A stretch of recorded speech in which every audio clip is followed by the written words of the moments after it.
మిమ్మల్ని పార్టీ నుంచి సస్పెండ్ చేస్తే ఎందుకు రాహుల్ గాంధీ రెస్పాండ్ కాలేదు? రాహుల్ గాంధీ తెలుసా ఆయన నోటీసులో ఉందా? రాహుల్ గాంధీ గారి నోటీసులో ఏముండానో అదంతా ఉంది.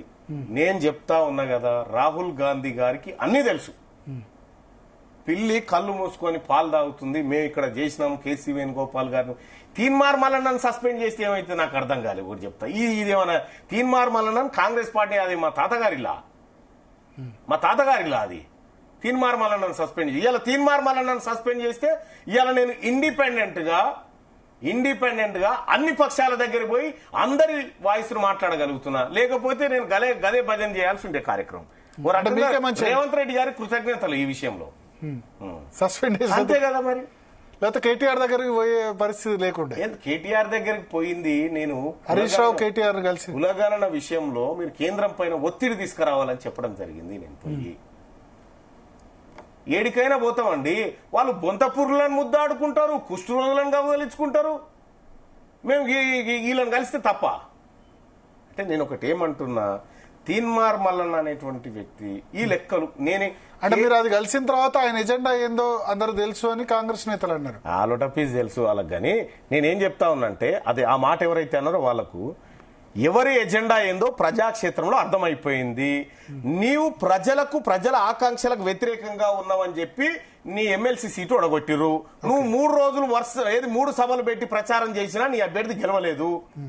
ఇవాళ మేము మా బీసీ అభ్యర్థిని తీసుకపోతే మీ అభ్యర్థితో పోటీ పడి సమానంగా ఓట్లు సంపాదించిండు. కానీ నెంబర్ 1 నెంబర్ 2 అంతా రెడ్లే.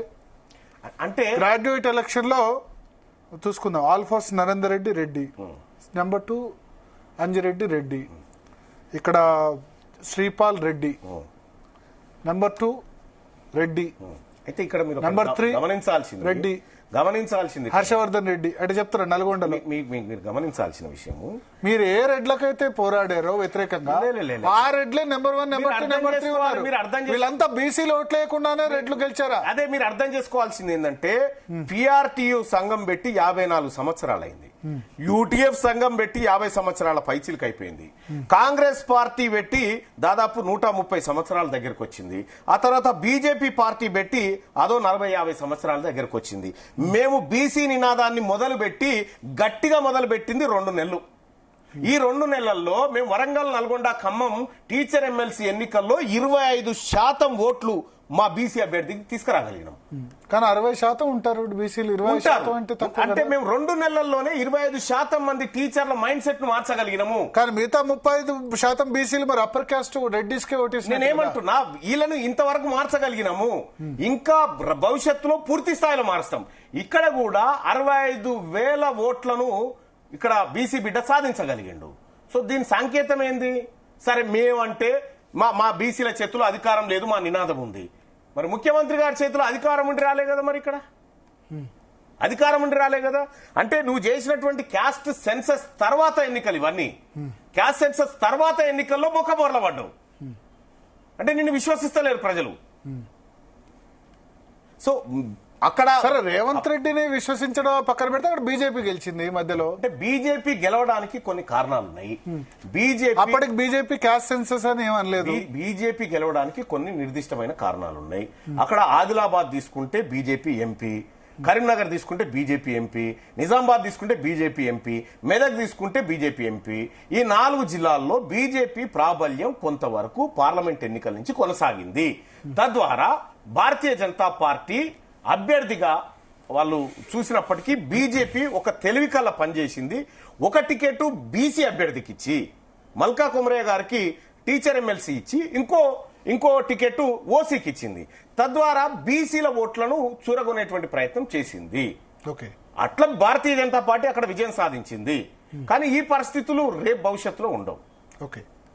అంటే నేను చెప్పేది ఏంటంటే, మీరు ఒక ప్రయోగం చేశారు, మేము కూడా ఆ ప్రయోగం బీసీలు నిజంగా బీసీలకు ఓట్లు వేసుకుంటారు ఏమో, గెలుస్తారేమో అనుకున్నాం. కానీ అదైతే సక్సెస్ అయినట్టుగా అనిపించలేదు. విషయం చెప్తా ఉన్నా, మూమెంట్ తీసుకొచ్చారు. కానీ ఒక 20 ఆల్ఫోర్స్ నరేందర్ రెడ్డి, అంజిరెడ్డి ఆ ఇద్దరు ఓట్లతో పిలిస్తే హరికృష్ణకు వచ్చిన 64,000 ఓట్లు. ఇది ఓటు ట్రాన్స్ఫర్, ఒక ఓటు ముగ్గురికి వేయచ్చు. నేనేమంటున్నా, మేము 2 నెలల్లోనే 25% ఓటు బ్యాంకును బీసీ వాదం వైపు తీసుకురాగలిగినాం ఈ ఎన్నికల్లో. ఈ ఎన్నికల్లో ఒక 30% ఓట్లను నల్గొండ, వరంగల్, ఖమ్మం మొదటి ముగ్గురు రెడ్లే మళ్ళీ. ఆ మొదటి ముగ్గురు అని కాదు, నీకు టోటల్ ఓట్లు 20,000 పైచిలకు ఓట్లున్నాయి. అందులో మేము 5,200 ఓట్లు బీసీ వాదం వైపు తీసుకురాగలిగినామంటే 2 నుంచి ఓకే. మాకు ఈ రూపంలో కనిపిస్తా ఉంది. ఓకే. మేము 1-2% కాడ లేము. 25% ఓటు బ్యాంకును మేము బీసీలం అక్కడ సాధించగలిగినాము. ఇక్కడ దాదాపు 30% ఓటు బ్యాంకు బీసీలను సాధించగలిగినాము. కాబట్టి తాత్కాలికంగా వాళ్ళకు కూడా అర్థమైంది ఇప్పుడు ఇది ఎక్కువ కాలం నిలిచేటువంటిది కాదు. ఇవాళ బీసీ వాదం డెవలప్ అయిపోయింది. బీసీ వాదం గురించి ప్రజలు చర్చించుకుంటా ఉన్నారు. ఇలా బీసీ ఉద్యోగులంతా ఒకటైతా ఉన్నారు, బీసీ అడ్వకేట్లు ఒకటైతా డెవలప్ అయింది అనుకుంటారు, లేకపోతే దాని తర్వాత బీసీ వాదం దెబ్బతింది, మనం అనవసరంగా ఒక పర్టికులర్ క్యాస్ట్ ను రెడ్డిస్ ను టార్గెట్ చేయడం వల్ల నష్టం జరిగింది. నో బీసీ వాదం తెలంగాణ రాష్ట్రంలో సమూలంగా బలపడ్డది. ఓకే.